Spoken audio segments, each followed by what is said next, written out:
Welcome back, Aspire listeners. It has been a busy week. As you know, the Teach Better 22 conference was 1 week ago, and it was absolutely amazing to see so many fantastic educators. But I also had a chance to present Aspire to Find Support, where I got to share the importance of mentorship in all areas of life. But I didn't just stop there. I got to present also at Western Reserve ESC in Ohio, where we talked about trauma-informed strategies, and I get to go back a couple more times virtually to discuss social-emotional learning, relationship strategies, and then also restorative practices. So excited to expand on that topic. But then, at Teach Better 22, I got to meet so many educators that I had never touched base with. And if you are new to the Aspire to Lead podcast, I just wanted to say thank you for joining the show. I hope you enjoy the conversations that we have with so many amazing leaders, and you continue to find actionable items to enhance your skills. For this week's episode, this is a topic that's extremely close to my heart as I started my career as a paraprofessional working with special education children. And then, of course, as an administrator, I was in charge of the SPED department for 9 years. And, of course, with children in special ed, this is a topic that all educators can expand upon.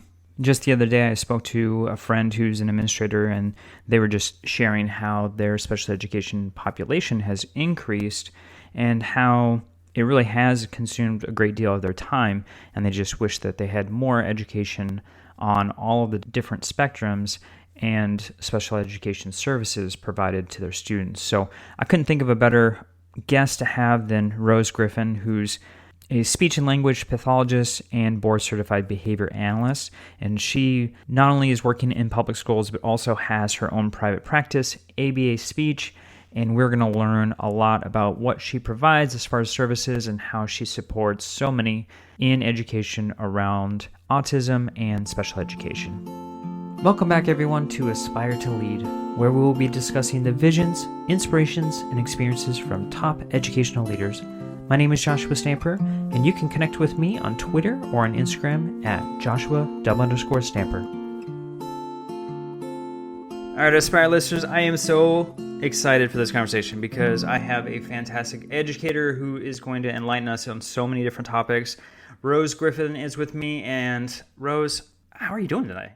I'm doing great. Excited to chat. I know. I have just a little inkling of what's going on in your world. I'm so excited to learn more. So will you just share a little bit about your educational and leadership journey?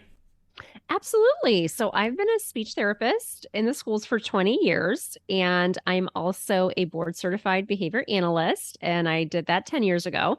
So there are only 500 people who are duly certified, and so that makes me kind of in a small little niche area on my own. So that's really a cool way to be able to help my clients.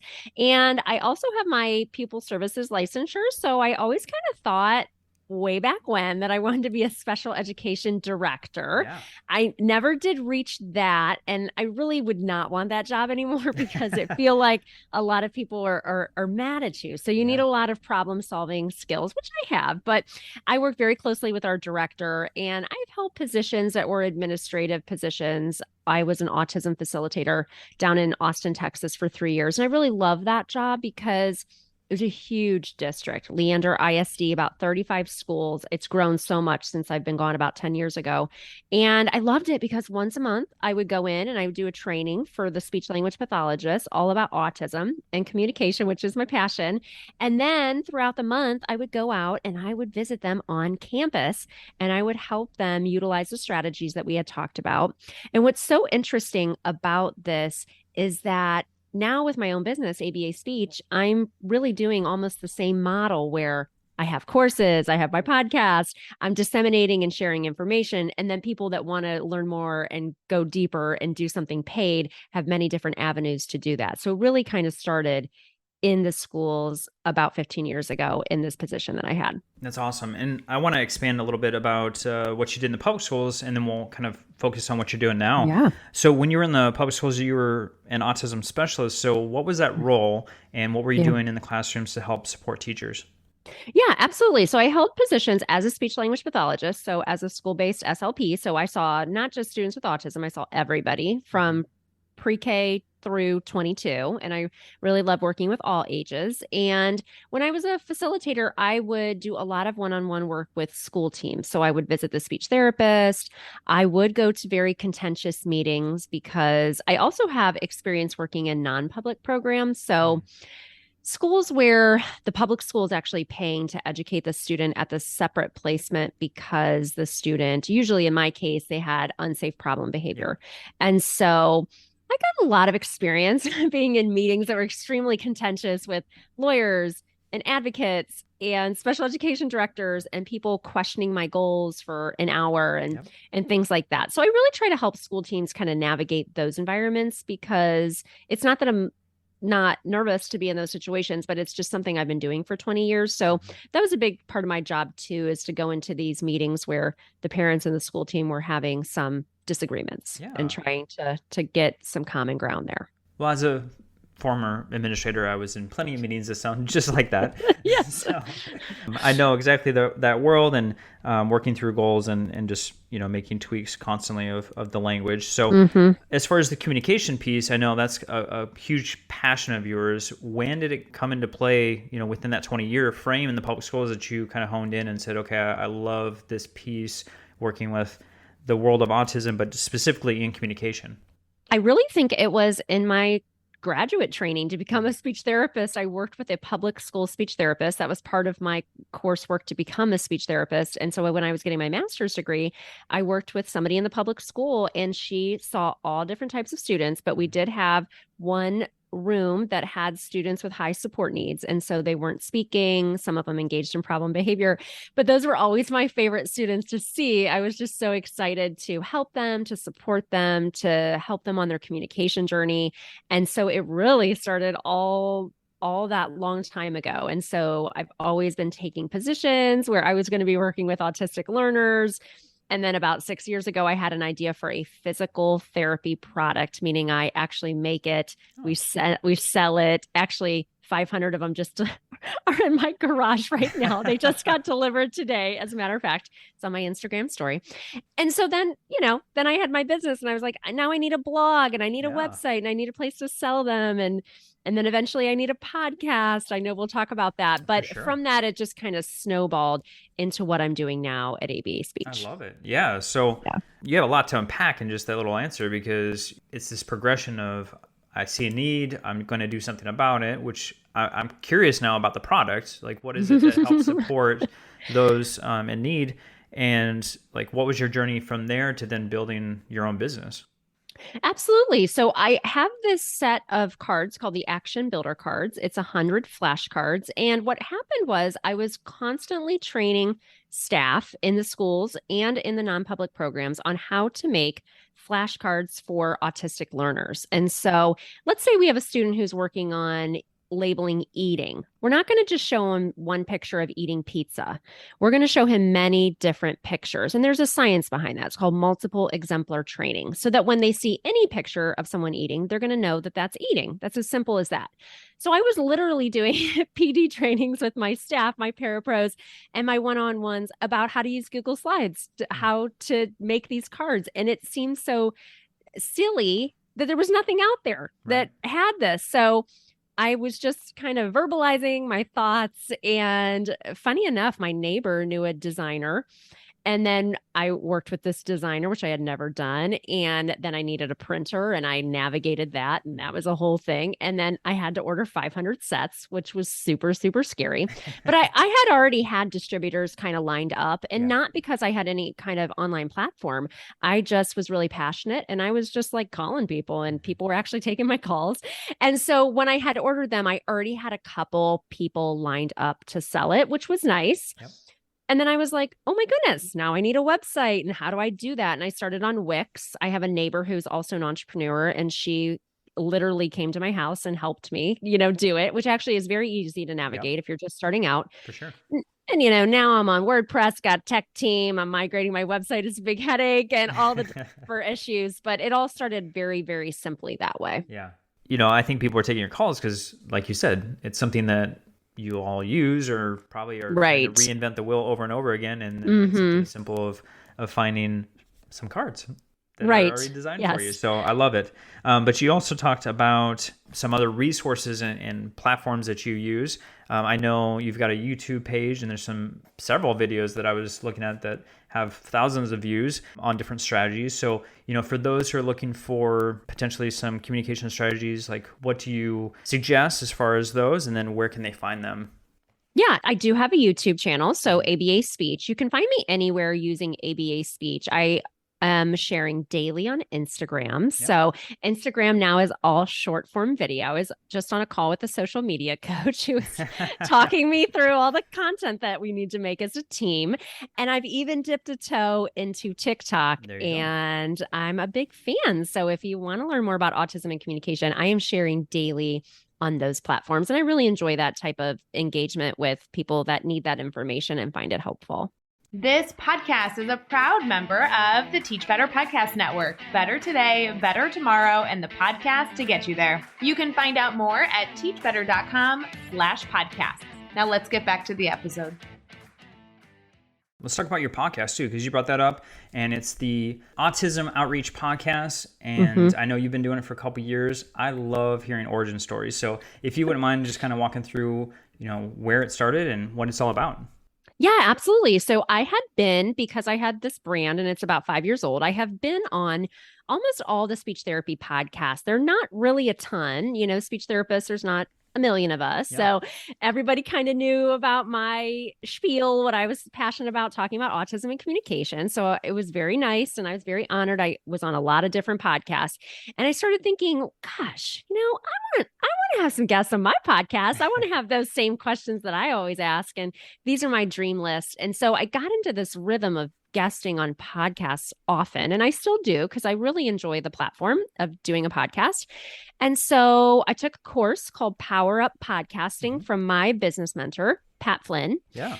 And I remember it was just so step by step. It wasn't scary. It was like, okay, buy this microphone and you can learn how to edit it. I do have a podcast manager and editor. I've had that since day one, because I knew that I wouldn't be able to do it myself. And so that's been super helpful. And I'll never forget, before I pressed record on my first podcast episode, it was a day, I'm here in Ohio, so we have snow days. And we had a snow day, unexpected. And I was filming in my walk-in closet. And I felt extremely nervous, which is so funny because I do trainings every single week for hundreds of people, but I was butterflies nervous, and it was just me. I wasn't even interviewing anybody, but I think it's like, what are people going to think? And, you have all these ideas, but that was it. I mean, I just started it. I absolutely love it. I think it's such a fun way to connect with other people. And now that I have an audience and I know what they want to know more about, and, sometimes I'll pick a guest that is kind of, something I want to learn more about too. And I know that they'll benefit. So I really love kind of curating that experience for my listeners and my followers. And that's it. And we're close to taping episode 100, which I'm just so, so excited about. And the other thing that's been amazing is that I've actually been on Pat Flynn's podcast. He has two podcasts. Thank you. He's interviewed me twice for Ask Pat. And then I actually did a solo show for his main podcast, all about using TikTok for your small business. And it was so amazing because for 5 years driving to work, I listened to his podcast. And he has an announcer that does a funny little bit every single episode. And that was me. He was asking me, what do you want them to say? And so I'm from Akron, Ohio, where LeBron James is from. And we put something cool together. Yeah. And I'll tell you what, that was the highlight of my life, pretty much, hearing that announcer who I've been listening to for so long, for 5 years. And they were talking about me. That was really such a cool moment in my entrepreneur journey. Yeah. And think of where you started to where you are now. That's fantastic. And Pat Flynn, huge fan of his show. If anyone's listening, he does a wonderful job. And that's so cool that you got to be on a show multiple times. And then, snow days. I know I live in Texas. We get snow weeks. You can get a snow day. I did get one in Austin because snow actually hit the ground and the ground was white. And then it makes sense. You can't go anywhere. Everyone freaks out and they cancel school for a really long time. It's a beautiful thing. Makes sense. Well, I know you also provide trainings and courses within the many things that you do within your business. So for those in the special ed world and are looking for some additional trainings, what can they find on your website and other platforms? Yeah, we have courses that are for speech therapists, teachers, and what's great about our courses, they go more in depth. So they're each 5 hours in length, and they're all about autism and communication. So we have one called Start Communicating Today, which is for younger students. We have Help Me Find My Voice, which is for school age students. And these are for students who are not yet speaking. So those students that are really hard to reach. And now with the incidence rate of autism being 1 in 44, there are so many people affected by autism. And then us as educators are wanting to support our staff. So we have lots of groups of staff that take our courses. And we just launched a new one called the Advanced Language Learner. And that is for students who are talking just a little bit. And where do we go from there? So we love being able to support teams that way, school teams where everybody can take the courses together at their own pace. And then we also offer them live as well. So I know like in every school, like you said, 1 in 45 students have autism. If there's an autistic student in a classroom or, a leader or administrator has, them in the cafeteria or various places, right, in the school building, what are some things that would be helpful for them, maybe if they don't have a whole lot of experience in that realm?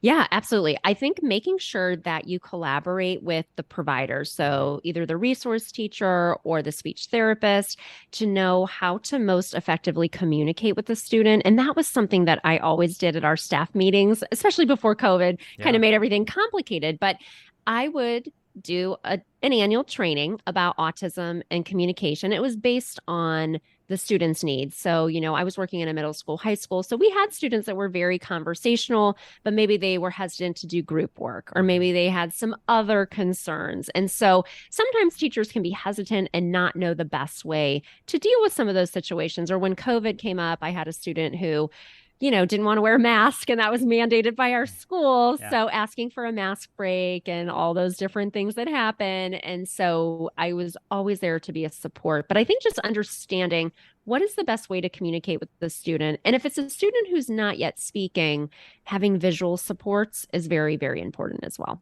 And autism is such a huge umbrella of a term. There are vastly different abilities there for each student. And so when working with schools, because, you have a lot of experience in that, what was maybe one major misconception that you had to continue to teach and make sure that they understood the realm of autism?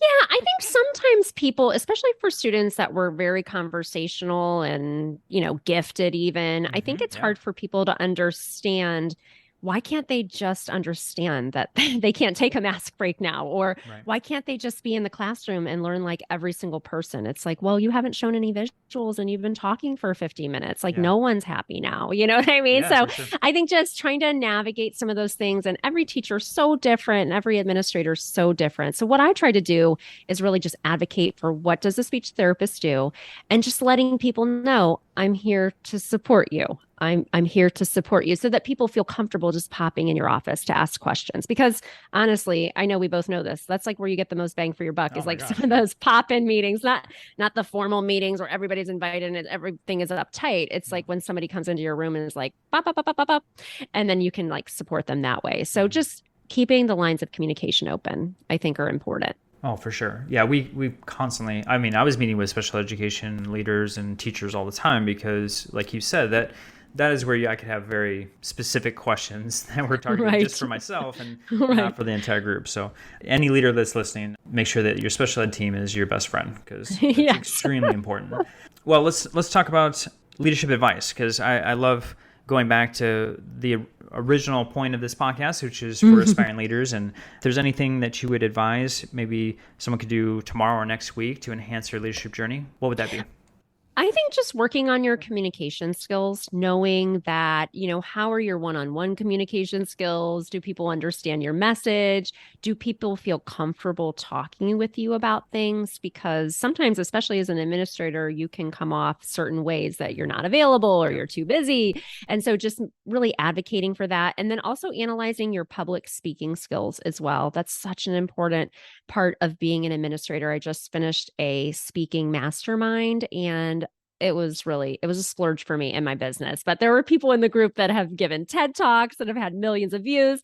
And here they are listening to me talk about autism and communication, which was just beyond amazing. But it's something I know that I want to get better at, because when I get better at that, then I can reach so many more people with my message. So whatever you're passionate about, just analyze your communication style and work on those things that may be areas that you need to work on. Yeah, communication is such a huge piece. And it doesn't matter what role you are in education or if you got your own business, you have to work on it just like everything Yes. else. So kudos to you to take a masterclass. That had to be kind of nerve-wracking. It was. I just did my final speech this week. It was amazing. Yeah, but it was very cool. Thank you very much. Yeah. All right. So let's talk about how people can connect with you, because I know you have a wealth of resources for them. So what is the best way to reach out via social media or your website? If you look up ABA Speech across platforms, my website is abaspeech.org. That's where you will find the Autism Outreach Podcast that drops every single Tuesday about autism and communication. And we have free courses and also paid courses as well.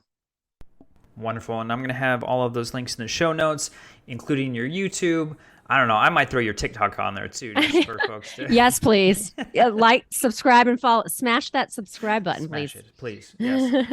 So, Rose, you've got such a wonderful business and platform. I love everything that you're doing, and I'm just so thankful that we have you to lean on, especially on such an important topic for all schools, because this is something that's prevalent, like you said, 1 in 45. So that's a staggering high number, and we need to make sure that we are appropriately supporting the needs of those students. So I just love everything you're doing, like I said, and I just appreciate your time this evening on the Aspire to Lead podcast. It was great to connect.